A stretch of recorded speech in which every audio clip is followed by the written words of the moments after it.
भैरवपुर नाम के एक गांव में एक घना जंगल था, जहां सूरज ढलने के बाद कोई भी जाने की हिम्मत नहीं करता था। गांव के लोग मानते थे कि यह जंगल श्रापित है और रात में यहां आत्माएं निकलती हैं। वर्षों से ऐसी कहानियां सुनाई जाती रही थीं कि जो भी रात के समय उस जंगल में गया वह कभी वापस नहीं लौटा। एक रात दोस्तों के एक समूह राहुल, प्रिया और मानव ने इन पुरानी कहानियों को चुनौती देने का फैसला किया। वे युवा थे और उन्हें यह सब केवल अंधविश्वास लगता था। टॉर्च लेकर वे जंगल के किनारे तक पहुंच गए। हम आधी रात से पहले वापस आ जाएंगे, राहुल ने आश्वस्त करते हुए कहा। वे अंधेरे घने जंगल में प्रवेश कर गए। जैसे जैसे वे अंदर गए, जंगल ने उनकी टॉर्च की रोशनी को कम करना शुरू कर दिया। हवा ठंडी होती गई और जमीन से एक अजीब धुंध उठने लगी। चारों ओर के पेड़ चुपचाप खड़े थे, उनकी शाखाएं चांदनी रात में अजीब आकृतियां बना रही थी। कुछ देर बाद वे एक खुली जगह पर पहुँचे। बीच में एक पुराना खंडित पत्थर का वेदी थी। उस पर लताएं और काई उगी हुई थी, लेकिन उसमें कुछ अजीब सा लगा,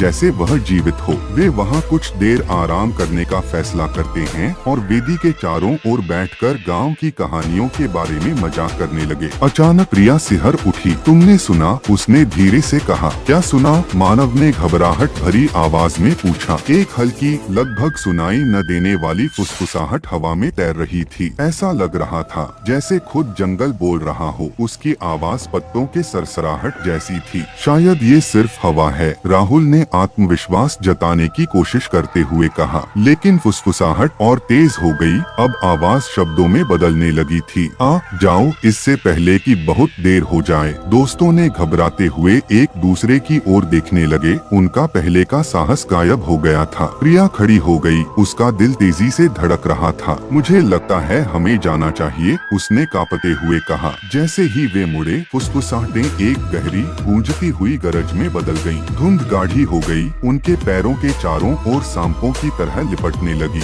उनके नीचे की जमीन हिलने लगी और पेड़ जैसे और करीब आने लगे। उनकी शाखाएं कंकाल के हाथों की तरह बढ़ती हुई उनकी तरफ आने लगी। डर के मारे वे भागने लगे, जंगल से बाहर निकलने का रास्ता खोजते हुए। लेकिन जंगल जैसे जिंदा हो गया था। फुसफुसाहटें और तेज हो गईं। अब एक भयानक हंसी आने लगी। अचानक मानव चीख उठा। बाकी ने मुड़कर देखा तो पाया कि वह किसी अज्ञात शक्ति द्वारा पीछे की ओर खींचा जा रहा था। उसका शरीर जंगल की जमीन पर घसीटा जा रहा था। वह जमीन को पकड़कर खुद को रोकने की कोशिश कर रहा था। उसकी चीखें पेड़ों के बीच गूंज उठीं, फिर अचानक बंद हो गईं। राहुल और प्रिया डर से कांपते हुए भागने लगे, उनके चेहरे आंसुओं से भीगे हुए। लेकिन चाहे वे कितना भी भागे, वे फुसफुसाहटों से बच नहीं पाए। वे हर जगह से आ रही थीं, उन्हें घेरते हुए, पास आती हुई। आखिरकार वे जंगल से बाहर आकर गिर पड़े। फुसफुसाहटें बंद हो गईं और रात फिर से शांत हो गई। कांपते हुए उन्होंने पीछे मुड़कर जंगल की ओर देखा, जो अब फिर से स्थिर और शांत था,